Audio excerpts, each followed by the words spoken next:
1 plus tan squared over 1 minus tan squared is always the same as 1 over cos squared minus sine squared. But how do we prove it? Well, I don't like dealing with tans. So I'm going to start on my left side, and I'm going to replace all of my tans with sine over cos. I have 1 plus something there, 1 minus something there. Both of these are tan squared. And tan squared is the same as sine squared over cos squared. I'm going to do that on both the top and the bottom. At least now I only have sines and coses, and I know my final answer only has those as well, but it's probably not apparent how this is going to turn into that. Yeah, well, I don't know either, but let's work together and see. Now, in order to add something to this fraction, or to do 1 minus that fraction, I'm going to need a common denominator. So my sine squared theta over cos squared theta will stay the same. And my sine squared theta over cos squared theta will stay the same there too. But I need these ones to turn into something that will give me a common denominator of cos squared. I know just the thing, because anything divided by itself is 1, so cos squared over cos squared is the same as 1. Cos squared over cos squared. Boy, that feels repetitive. But luckily for us, we already have common denominators. When you add fractions, you combine the tops. That's cos squared plus sine squared.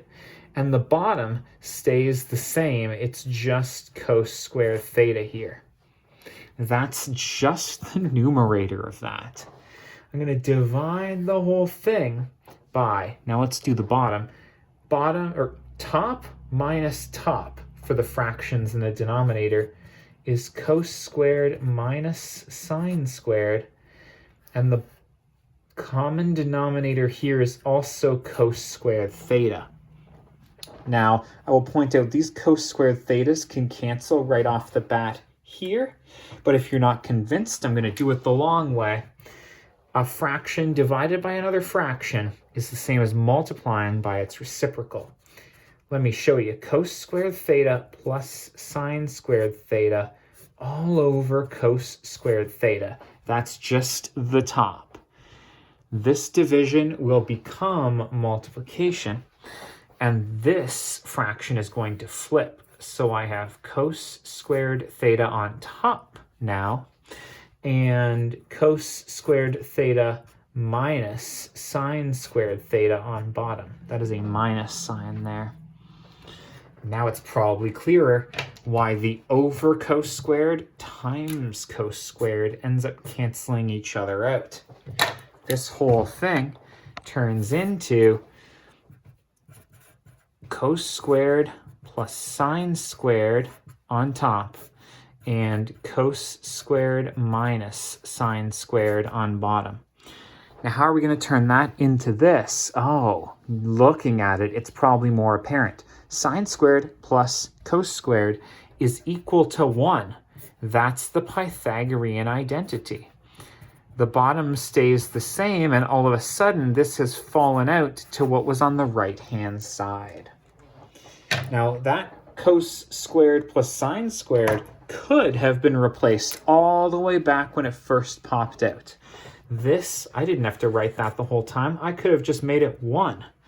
This whole thing could have been 1 the whole time, and it probably would have saved me a step 2. But hey, no shame in not seeing it until the end. You just have to be careful to preserve it so that it actually cancels out in the end.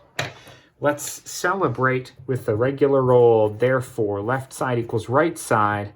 Therefore, 1 plus tan squared theta over 1 minus tan squared theta equals 1 over cos squared theta minus sine squared theta. Did that identity intimidate you? I bet it doesn't anymore. Best of luck.